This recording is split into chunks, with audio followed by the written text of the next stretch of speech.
사람은 누구나 한순간에 삶을 마감할 수 있는 존재라는 사실을 직시하라. 만약 신이 존재한다면 어느 때 죽는다고 해도 두려울 것이 없다. 신은 우리가 악의 구렁에 빠지지 않도록 도와줄 것이기 때문이다.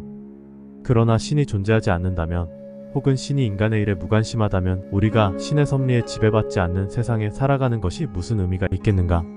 부질없는 상념에 매몰되어 있는 것은 아닌지, 저속한 호기심과 적개심을 품고 있는 것은 아닌지 끊임없이 점검해야 한다. 머릿속은 늘 순수하고 선하며 사회적 동물로서 행해야 할 실천적 덕목들로 채워져 있어야 한다. 이런 사람은 쾌락으로 영혼을 더럽히지도 않고 고통으로 상처받지도 않으며 어떤 모욕을 당하더라도 흔들림 없이 내면의 신성을 유지한다. 지성과 이성을 벗삼아 살아간다면 스스로 제 무덤을 파는 우를 범하여 죽음의 위기에 처하는 일도 없고, 육신이라는 거죽에 담긴 혼이 얼마나 더 오래 혹은 짧게 그 삶을 마감할 것인지에 대해 개의치 않는다. 칭송을 한다고 해서 더 나아지고 비난한다고 해서 더 나빠질 수 있단 말인가? 에메랄드에 찬사를 보내지 않는다고 해서 원래의 가치를 잃는 것은 아니다. 평온한 마음이란 잘 정돈된 마음이다. 자신이 지켜야 할 원칙을 기본에 충실한 것으로 정하면 이 원칙이 머릿속에 떠오르기만 해도 영혼은 순식간에 정화되고 갖가지 불평불만에서 벗어나 자유로워질 것이다. 모든 이성적 동물은 서로를 위해 존재하며 그들 중 누군가가 잘못을 저지르는 것은 그것이 죄악이라는 사실을 모르고 저지르는 것이니 그들의 행동을 보아 넘기는 것도 정의의 일부다. 아무리 원수처럼 싸우고 의심하고 미워하던 사람들도 결국은 죽어 죄가 되고 만다. 명예에 대한 욕망으로 고통받고 있는가? 그렇다면 현재라는 시간의 앞뒤에 무한히 펼쳐진 시간의 카오스 속으로 얼마나 많은 것들이 순식간에 잊혀졌는지 생각해보라. 바악수갈채의 덧없음, 나를 칭송했던 자들의 변덕과 빈약한 변별력이 얼마나 협소한 공간 속에서 벌어지고 있었는지도. 그러면 마음이 잠잠해질 것이다. 나에게 잘못을 저질렀거나 혹은 내가 잘못된 행동을 하기를 바라는 사람과 똑같은 생각을 해서는 안 된다. 모든 문제를 볼 때는 있는 그대로의 진실을 봐야 한다. 부패한 타인의 모습에는 눈길도 주지 말고 흔들림 없이 똑바로 나아가는 것도 원만한 삶을 사는 한 방법이다. 인생은 짧다. 그러니 이성적이고 정의로우며 매순간 값지고 알차게 보내야 한다. 여유를 갖고 늘 깨어있어라. 어쨌든 간에 세상은 존재한다. 나의 내면은 안정되고 질서 정연한데 바깥 세상이 혼란스럽고 무질서하다 하여 내가 혼란스러워할 이유가 있을까? 지상에 무엇이 있는지, 지상에서 무슨 일이 벌어지는지 모르는 자는 이방인이다. 사회적 동물로서 자신의 임무를 게을리하는 자는 토피자다. 마음의 문을 닫고 사는 자는 눈먼 자다. 살아가는데 필요한 것을 제 스스로 해결하려 하지 않고 남의 힘을 빌리는 자는 가난한 자다. 모든 사람은 자연에서 비롯되어 존재하며 우리에게 주어진 삶 역시 자연이 마련한 것이다. 그럼에도 자신의 임무를 행하기를 거부하려는 자, 예컨대 인간의 보편적 이성에서 이탈하려는 자는 지상의 종기 같은 존재다. 모든 이성적 존재를 묶어주는 정신은 하나다. 여기에서 떨어져 나가려는 자는 불온하다.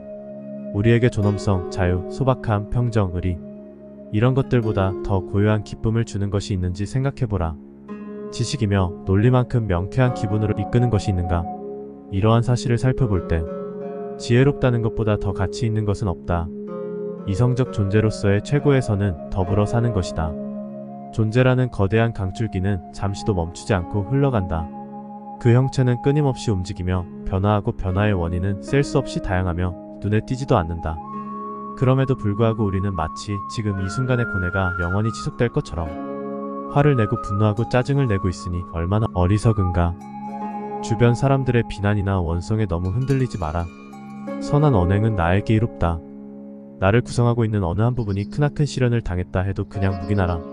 스스로가 그 시련을 나쁜 일로 받아들이지 않는 이상 그 시련은 나를 망가뜨리지 못한다. 그 시련을 나쁜 일로 판단하지 않을 권리는 나에게 있다. 이 세상 모든 것은 무너진 모래성 위에 쌓은 또 다른 모래성에 지나지 않는다는 사실을 생각하라. 앞서 왔던 모든 것들은 뒤에 오는 것들에 속절없이 묻히고 만다. 살아가는 일은 춤추는 것보다는 씨름에 더 가깝다. 따라서 언제 갑자기 닥칠지 모를 공격에 대비해 늘 빈틈없는 수비 자세를 갖추고 있어야 한다. 선은 인간을 정의롭고 겸손하고 당당하고 자유롭게 하는 것이다. 이에 반하는 것은 모두 악이다. 주어지면 겸허하게 받고 포기해야 할 때는 의연하게 포기하라. 상념을 버리고 충동을 억제하며 욕망을 잠재워라. 그리고 내 이성이 나를 지배하게 하라. 철학이 요구하는 삶은 소박함과 겸양이다. 철학은 결코 나를 유혹해 나태하고 거만하게 살게 하지 않는다. 누군가가 잘못을 저질렀다면 그 잘못에 대한 고통은 잘못을 저지른 사람의 몫이다. 하지만 알고 보면 그것은 잘못이 아니었을 수도 있다. 세상 모든 만물은 하나의 이성적 근원에서 비롯되어 전일체를 이룬다. 전일체를 이루는 원소들은 끊임없이 서로 합쳐졌다가 쪼개지는 이합 집산을 거듭하는 것 외에 아무것도 아니다. 그러니 무엇 때문에 고뇌에 시달리는가? 나쁜 사람이 나쁜 행동을 하지 않기를 기대하는 것은 정신 나간 생각이다. 이는 불가능을 바라는 것과 같다. 타이를 때는 정중하게 잘못을 지적하고 평이한 언어를 쓰도록 하라. 다른 사람에게 화를 내지도 말고 그 어떤 아첨도 하지 말라. 아첨이나 분노 모두 공공의 이익에 전혀 도움이 되지 않으며 두 가지 모두 후회라는 결과를 가져온다. 신사답고 온화한 태도를 보이는 것이야말로 인간적이고 남자다운 행동이라는 사실을 기억하라. 진정 남자답다는 것은 불같은 분노를 표출하는 것이 아니라 강인함, 의지력, 대장부다운 기계가 있는 것을 말한다.